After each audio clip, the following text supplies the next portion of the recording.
impact. No, it's been less of a market mover for a while now, since we've been kind of steady in this trend. But and I said the bond market's already kind of priced in kind of a slow and steady picture, in the past month or so.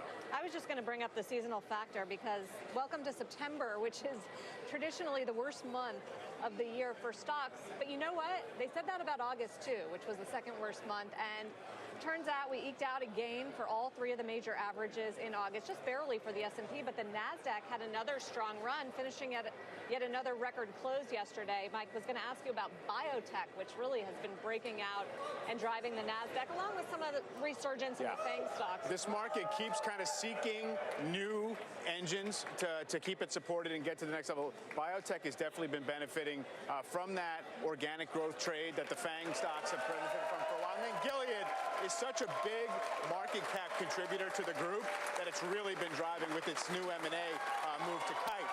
I think it's got sentiment change. We hear the applause building here, of course, as we get ready for the final trading day of the week and the first trading session of the month of September. So I said that was a great month. Surprising, micro-focus international. Who would have thought? Bring a lot of people who are good at clapping, celebrating their recent listing on the New York Stock Exchange, and they just rang the bell here, of course. Over at the NASDAQ, Vermillion helping to kick off the Ovarian Cancer Awareness month.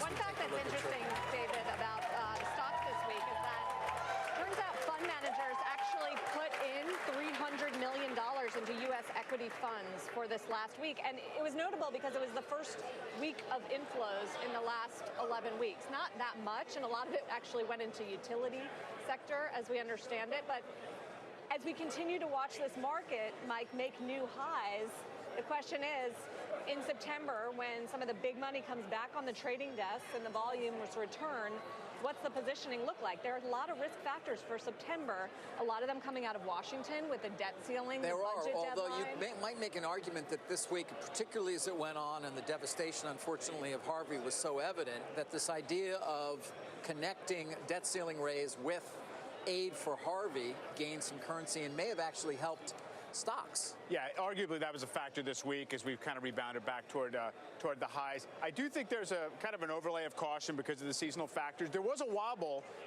for a couple of weeks in August, but you haven't had a 3% pullback even in the S&P all year. You